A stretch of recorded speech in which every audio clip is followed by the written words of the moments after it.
రాష్ట్రంలో జగన్ పర్యటన ఎక్కడైనా జనానికి మాత్రం సమస్యలు తప్పడం లేదు. ఇవాళ కూడా తూర్పుగోదావరి జిల్లా గోపాలపురం నియోజకవర్గం దేవరపల్లిలో జగన్ పర్యటనలో ఆ పార్టీ కేడర్ బీరంగం వల్ల సామాన్యులు తీవ్ర ఇబ్బందులు పడ్డారు.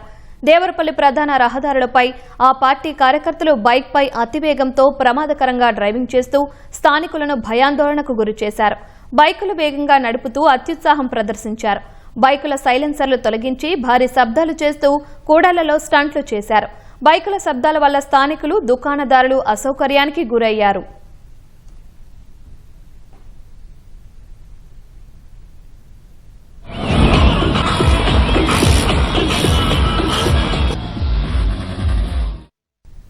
దేవరపల్లి బస్టాండ్ వద్ద వైసీపీ శ్రేణుల బల ప్రదర్శన వాహనదారులకు తిప్పలు తెచ్చిపెట్టింది. రోడ్డుపై అడ్డంగా వైసీపీ శ్రేణుల బల ప్రదర్శన కారణంగా ట్రాఫిక్ స్తంభించింది. సుమారు 2 గంటలుగా వాహనాలు రావడానికి వెళ్లడానికి మార్గం లేక దేవరపల్లి బస్టాండులో ప్రయాణికులు పడిగాపులు కాశారు.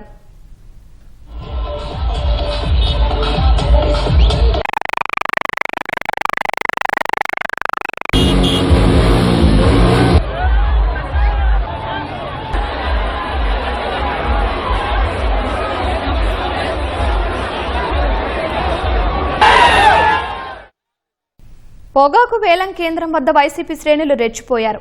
పోలీసులతో వాగ్వాదానికి దిగారు. జగన్ పర్యటన సమయంలో దొంగలు చేతివాటం ప్రదర్శించారు. ఓ వ్యక్తి నుంచి 4.5 గ్రాముల బంగారు గొలుసు దొంగిలించారు.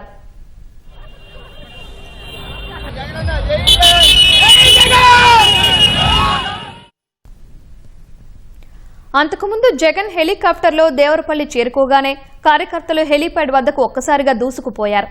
ఈ క్రమంలో హెలీప్యాడ్ వద్ద తోపులాట జరిగింది. బారికేడ్లు విరిగిపోయాయి.